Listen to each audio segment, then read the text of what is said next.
Welcome to MMC news. ఇక్కడికి వస్తే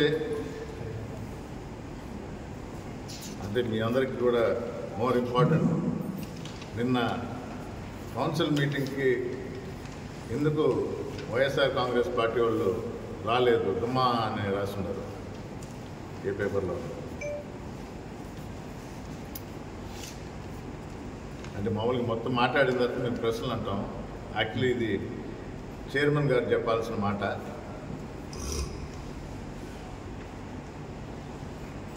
సంతకం పెట్టి మరీ చైర్మన్ గారు కూడా ఎందుకు రాలేదు, మిగతా అసలు కౌన్సిలర్స్ అంతా ఎందుకు రాలేదు.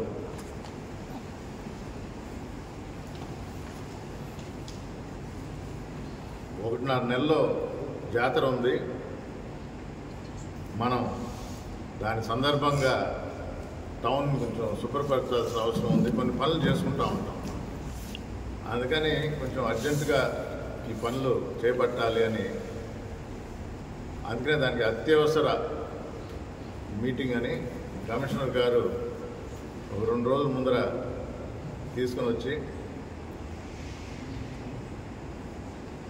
జాతర కాబట్టి సరే అన్నట్టు, అంటే నేను కూడా చైర్మన్ గారిని అడిగితే చెప్పిన మాట ఇది మీకు చెప్తుంటాను.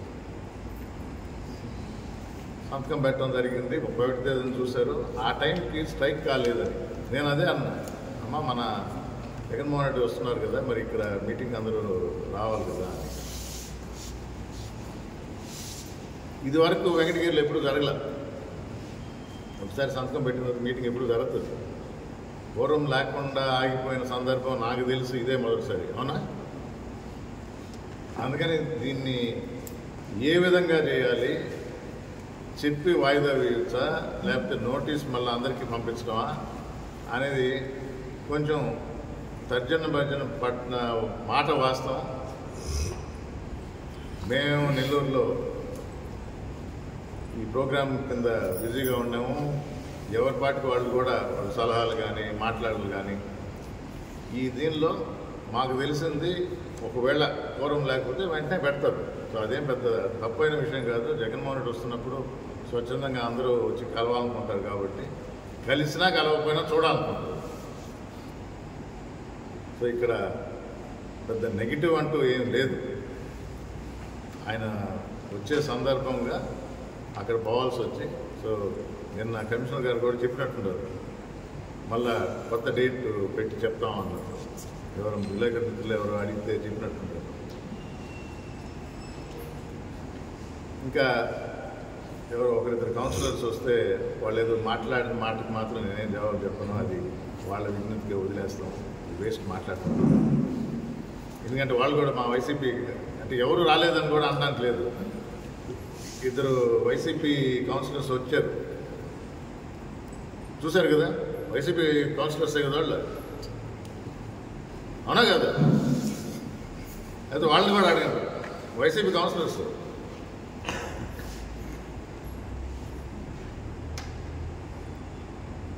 జగన్మోహన్ రెడ్డి గారు దయదలిచి అసలు అనర్హత వేటు కూడా వేయలే, పోనీలే పాపం.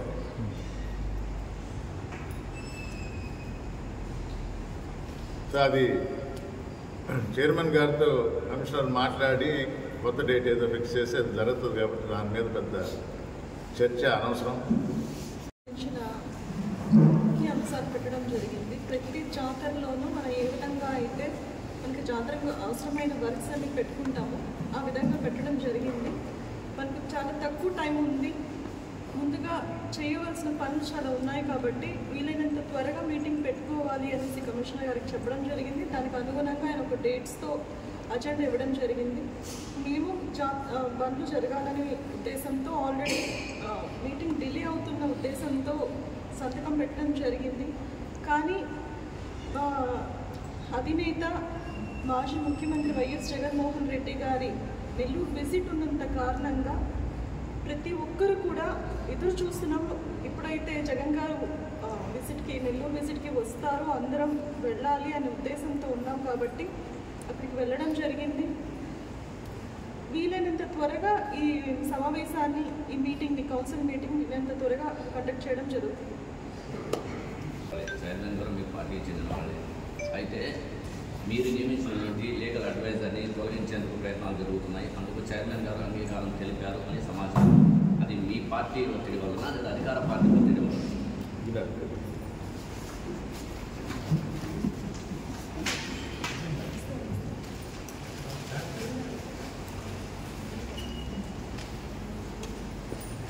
మీరు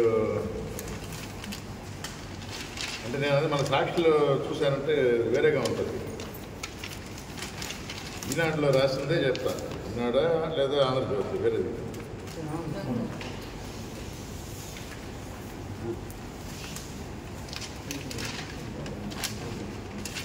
ఆమోద ముద్ర వేసారని ఎలా అంటారు చైర్మన్ మీటింగ్కి? నిన్న జరగాల్సిన కౌన్సిల్ సంతకం పెట్టారు అని సమాచారం. అదే అజెండాలో ఒక పాయింట్ తీసేయమని ఆయన సంతకం పెట్టలా. చెప్పినా కదా వాళ్ళు అర్జెంటుగా మీటింగు, మన జాతర వస్తుంది కాబట్టి తొందరగా దానికి సంబంధించిన పనులు చేయాలా అని చెప్పి ఆ విషయాలు ఉన్నాయని చెప్పి సంతకం పెట్టేశారు. అదే చెప్పాను కదా, డేట్ కూడా మన జగన్మోహన్ రెడ్డి వచ్చే డేట్ ఆ టైంకి ఆలోచించాం. సంతకం పెట్టి పంపించిన తర్వాత అందరికి పోతే అప్పుడు చూసాం 24వ పాయింట్. సో అది తెలిసి అది ఆమోద ముద్ర కూడా కాదు, మీటింగ్కి ఓకే అని పెట్టిన సంతకం. మీరు దాన్ని దీన్ని కలిపేయద్దు, అర్థమైందా? మీటింగ్లో సంబంధించిన అజెండాలో ఉన్న ఒక పాయింట్ అది. మీ పార్టీకి వ్యతిరేకంగా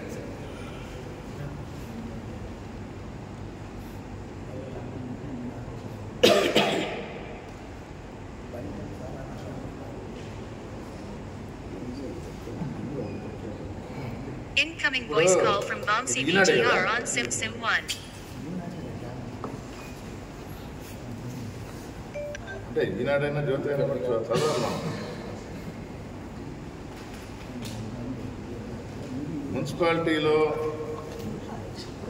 చట్టపరమైన వివరాలు, సూచనలు, సలహాలు ఇచ్చేందుకు న్యాయవాది జయప్రకాష్ జెట్టీని మున్సిపల్ సలహాదారుడిగా 23 వరకు కొనసాగారు. మరి 3 ఏళ్ల పాటు సలహాదారుగా ఉండేలా గతంలో ఆమోదించారు. ఈ క్రమంలో 2 ఏళ్ళుగా న్యాయ సేవలు అందించడంలో రెండేళ్లుగా న్యాయ సేవలు అందించడంలో జాప్యం చేయడంలో ఇతని నియామకం రద్దుపరిచేందుకు కౌన్సిల్ ఆమోదం కోసం 24వ అంశంగా పొందుపరిచారు. ఎవరు పొందుపరిచారు? మనం ఈనాడు అడుగుదాం తర్వాత. ప్రస్తుతం ఉన్న కౌన్సిల్లో 21 మంది పుర అధ్యక్షురాలు వైకాపాకు చెందిన వారు కావడంతో తొలగించేందుకు సుముఖంగా లేకపోవడంతో పొందుపరిచింది ఎవరో రాయలా. కానీ పొందుపరిచిన తర్వాత బాబు సార్ చెప్పినామంటే అదే చేస్తాను. పొందుపరిచింది ఎవరో రాయలా, పొందుపరిచారు అని పెట్టారు. కానీ ఉన్న కౌన్సిలర్స్ అందరూ వైకాపాకు చెందిన వారు తొలగించేందుకు సుముఖంగా లేకపోవడంతో వీరు సమావేశంకి హాజరు కాలేదని సమాచారం. చాలా క్లియర్గా ఉంది కదా. పొందుపరిచింది ఎవరో పొందుపరిచారు. అది ఇష్టం లేక ఆయన తొలగించడం సుముఖంగా లేకపోవడంతో సమావేశానికి హాజరు కాలేదని సమాచారం. అది కూడా ఆయన వేస్తున్నారు. క్లారిటీ వచ్చిందా లేదా? ఇది పొందుపరిచింది మేం కాదు, ఎవరో ఇరికిచ్చారు, దొడిదారిన ఏదారిన. దానికి సుముఖంగా లేదని హాజరు కాలేదు అంటే దానిలో కొంత నిజమే ఉండొచ్చు, కానీ ఇది సుముఖంగా లేరని. హాజరు జగన్మోహన్ రెడ్డి ప్రోగ్రాం అది కూడా రాశారు పాపం. హాజరు కాలేదు సమాచారం. మరోవైపు మాజీ సీఎం జగన్ నెల్లూరుకు రావడం, సమావేశానికి కౌన్సిల్ డుమ్మా కొట్టడం. సో జవాబు మీ దగ్గరే ఉంది కదా. మీ ఒకరొకరు షేర్ చేసుకోవటం లేదు. మీలో ఒక మిత్రుడికి తెలిసిన సమాచారం మాకు తెలియకుండా పొందుపరిచారు. అంటే మాకంటే మా కౌన్సిలర్స్కి తెలియకుండా, మా అధ్యక్షురాలకు తెలియకుండా పొందుపరిచారు అనేది ఆయనే రాస్తున్నాడు. అది ఆమోదించడం సుముఖంగా లేరు అనేది కూడా ఆయన రాస్తున్నాడు. దానివల్లే కాదు, జగన్మోహన్ రెడ్డి గారు కూడా నెల్లూరుకు రావటం వల్ల డుమ్మా కొట్టేదని కూడా రాస్తున్నారు. అన్నీ ఈనాడు బాగా రాస్తుంది కదా. ఇంకా అంతకన్నా ఏముంటుంది? మీరు సాక్షిలో రాస్తుంటే మీరు అడగచ్చు, ఈనాడులో రాస్తారు. అప్పుడప్పుడు బాగా రాస్తారు. ఈనాడు బాగా రాస్తుంది. జ్యోతి చూడండి, వర్సిటీల్లో డబ్బులు ఇవ్వటం లేదు, ఫీజులు బకాయిలు, 6 క్వార్టర్లు, 4,000 పైన. ఆంధ్రజ్యోతి రాసిన న్యూస్లో.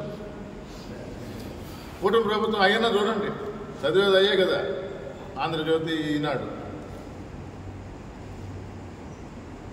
చెప్పండి ఇంకేదైనా ఉంది సార్? వైసీపీ చైర్పర్సన్ అవిశ్వాసం ఘట్టం తర్వాత మున్సిపల్ కౌన్సిలర్లు అందరూ ఐక్యంగానే ఉన్నారంటారా? కనబడటం లేదా? మరి అటువంటప్పుడు ప్రతి నెల కౌన్సిల్ సమావేశాలు జరగకపోవడానికి కారణం? ఉంటారా? చూడండి, ప్రతి నెల కౌన్సిల్ సమావేశాలు జరగకపోవడానికి కారణం? ఇప్పుడు వెంకటగిరి మున్సిపాలిటీ ఎన్నికల్లో వైఎస్ఆర్ కాంగ్రెస్ ప్రభుత్వం తరఫున జగన్మోహన్ రెడ్డి గారు పార్టీ తరఫున ఆయన కూడా సంతకం పెట్టి వచ్చిన ఏ ఫామ్ బి ఫామ్ మీద 25 మంది గెలవడం జరిగింది. కొందరు యునానిమస్గా అయ్యారు, మిగతా ఎలక్షన్స్ అయితే అందరూ గెలవడం జరిగింది. సాధారణ ఎన్నికల్లో ప్రభుత్వం మారి ఇప్పుడు కూటమి ప్రభుత్వం వచ్చింది. ఎమ్మెల్యే కూడా మారింది. తెలుగుదేశం వ్యక్తి ఎమ్మెల్యేగా ఉంటారు. అధికార పక్షం, ప్రతిపక్షం, అక్కడ పనిచేసే ఆఫీసర్లు ఎమ్మెల్యే గారు చెప్పినట్టు వింటారా, కౌన్సిల్ చెప్పినట్టు వింటారా? కొంచెం ఇబ్బందికరమైన పరిస్థితి. ఇక్కడ మాట వినాలా, అక్కడ మాట వినాలా. కానీ మాట వినకపోతే ఆయన్ని తీసేసే హక్కు కానీ అంత బలం కానీ కమిషనర్కి కానీ మున్సిపాలిటీకి ఉండదు, కౌన్సిలర్స్కి ఉండదు. మార్పు చేయాలన్నా, కొత్త వ్యక్తిని నియమించుకోవాలన్నా ఎమ్మెల్యే గారు చేయగలుగుతారు. అందుకని డెఫినెట్గా కొంచెం మొగ్గు అటువైపే ఉంటుంది. కానీ ఇక్కడ వెంకటగిరి టౌన్ ప్రజలు ఎన్నుకున్నారు కాబట్టి వాళ్ళకి పదవి ఉన్నంతకాలం మంచి చేయాలి.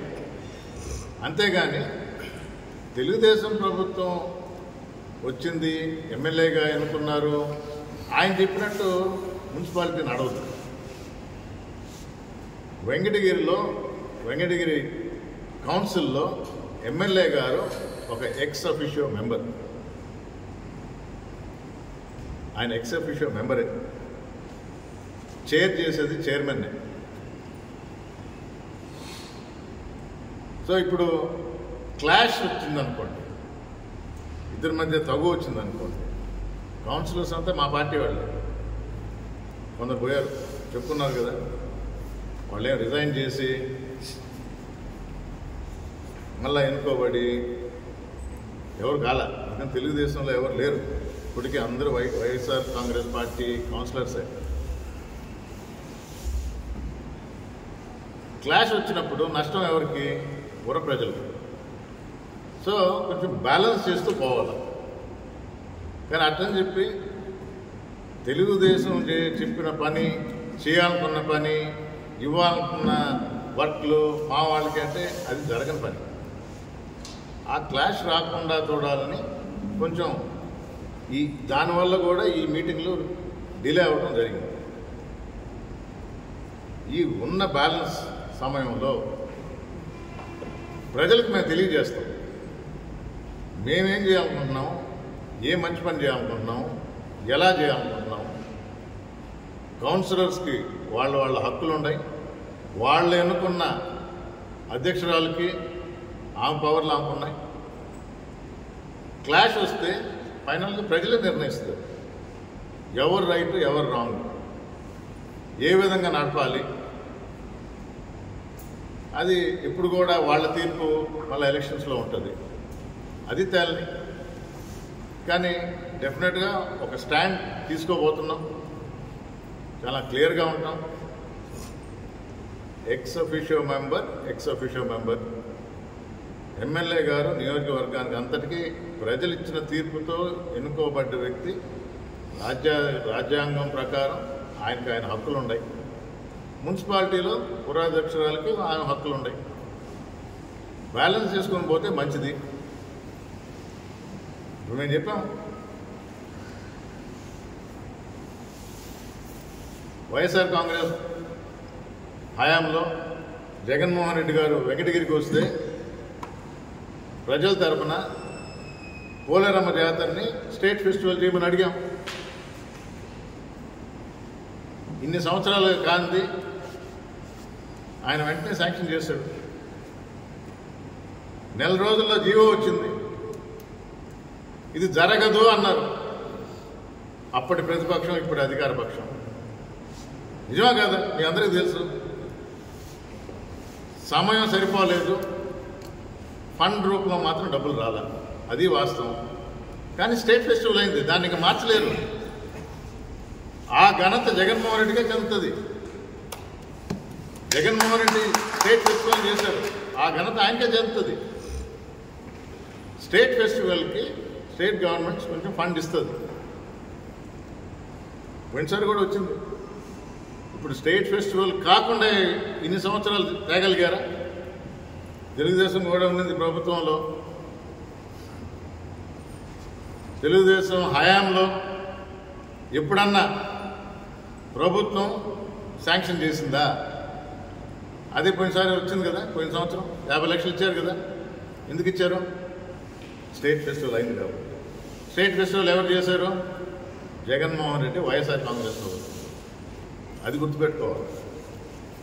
ఇప్పుడు ఆ 50 లక్షలు అది ఎలా వాడతారు ఏంటనేది ఎండోమెంట్ సంబంధించింది. ప్రజలకు ఉపయోగపడేలా ఖర్చు పెడతారు. ఈ సంవత్సరం కూడా వస్తుంది. నాకు తెలిసి యాక్చువల్లీ అప్పుడు ₹1 కోటి వస్తుంది అనుకున్నారు, 50 లక్షలు వచ్చింది. ఈసారి 1 కోటి ఇస్తే మరీ మంచిది. మంచి పనులే చేయమని చెప్పండి. వైఎస్ఆర్ కాంగ్రెస్ పార్టీ హయాంలో జాతర బాగా జరిగిందని అందరూ ఒప్పుకోవాల్సిందే. ప్రజా జాతరలాగా జరిగింది, అందరికీ మంచి దర్శనం జరిగింది. కొంచెం మార్పు చేర్పులు చేసాం, ఆ మంచి కంటిన్యూ చేశారు పోయినసారి. అయినా కూడా ఫెయిల్యూర్ అయింది, అంటే ఇబ్బంది పడ్డారు. సాక్షాత్తు ఎండోమెంట్ మంత్రే ఫెయిల్యూర్ అన్నాడు, అది ఆన్ రికార్డు ఉంది. సో ఆ తప్పులు సరిదిద్దుకొని ప్రజలకు అందుబాటులో ఉండేటట్టు, ప్రజలకు ఎలాంటి అసౌకర్యం కలగకుండా ఇప్పుడు ఎండోమెంట్ ఫండ్ కూడా వస్తుంది కాబట్టి దాన్ని సద్వినియోగపరిచి మంచి చేయాలని కోరుకుంటున్నాను. ప్రజాసం కౌన్సిల్ సమావేశం వాయిదా పడుతుంది. రేపు కంటిన్యూషన్ అవే పాయింట్లు ఉంటాయా? ఉంటే మీ వాళ్ళంతా దాన్ని మద్దతు చేస్తున్నారా? వైసీపీ కౌన్సిలర్స్ అది కౌన్సిలర్స్ కూర్చొని మాట్లాడుకుంటారు. అది కూడా నన్ను అడిగితే బయట ఒక టాక్ నేనైతే కాదు. అంటే నిన్న మీ కన్సర్న్లోనే ఆగింది మీటింగ్ అనేది మేము చెప్పాం కదా, నా కన్సర్న్లో కదా బాబు. మా అధినేత జగన్మోహన్ రెడ్డి నెల్లూరుకి కూటమి ప్రభుత్వం ఎన్ని ఆంక్షలు పెట్టి డిలే చేసి 2 సార్లు రానికుండా చేసి 3వసారి వస్తున్నాడు. మరి అందరూ ఏకబిగిన వస్తామనుకుంటే అడగండి. ఇదిగో ఉపాధ్యక్షుడు ఉన్నారు, ఆయనకి హెల్త్ బాగాలేదు, ఆయన పోతా ఉంటే పోలీసులు ఆపి ఏం అడిగారు అడగండి. మొదలు దగ్గర ఆపారు, మొత్తం దింపేశారు. కింద దించేసిన తర్వాత మీరు ఏం ప్రజలు పోతున్నారు అన్నారు. నేనేది హెల్త్ ప్రాబ్లం అని చెప్పాను. ఇంకో మేము కార్యాలయం పోతాం అన్నాను. ఇంకోగా అంటే మేము మీటింగ్కి పోతాం అన్నాను. మీరు పోయేదానికి లేదు అన్నారు. ఎందుకు పోకూడదు అడిగాను. అక్కడ తొక్కిస్తాడు, చచ్చిపోతారు జనం, దానివల్ల మేము పోనట్లేదు అన్నాను. నేనేమడిగినాను, అక్కడ పోయినసూరి చంద్రబాబు నాయుడు గారు ముఖ్యమంత్రిగా పుష్కరాలు కురిస్తే 29 మంది చనిపోయారు. ఆ 29 ఎవరు బాధ్యత వహించాలా? ఎంతమంది కేసు పెట్టారు మీరు? ఎంతమంది అరెస్ట్ చేశారు? దాని మీద ఏం యాక్షన్ తీసుకున్నారు? ఇప్పుడు మమ్మల్ని ఆపుతున్నారే. మేము ప్రజాప్రతినిధులు అందరం, మేము కౌన్సిలర్లు, మేము ఎందుకు బాగూడదు అని అడిగినాం. సమాధానం చెప్పారు. మీరు పక్కన రండి, నేను పక్కన అన్నాడు. మా 23వ వార్డు కౌన్సిలర్ చేరన్న పాస్ అవ్వబోతుంటే చొక్కా పెట్టుకుని లాక్కుండా పోయిదాం లేదు. ఏమయ్యా మేమేం తీవ్రవాదమా? మేము ప్రజాప్రతినిధులు, ప్రజలతో ఇరుకోబడ్డాం. మేము మమ్మల్ని ప్రభుత్వం ఆపుకున్నాం. నేను కానీ పాస్ అవ్వడం నాతో ఏంది ఈ అరాచకం, ఈ దుర్మార్గం ఇప్పుడే మేము చూస్తున్నావా? నా వయసు 66 సంవత్సరాల వయసు. ఈ వయసులో ఇంత అరాచకం, ఇంత దుర్మార్గం నేను చూడలేదు. ఇంత అరాచకం మీరు చేస్తున్నారు.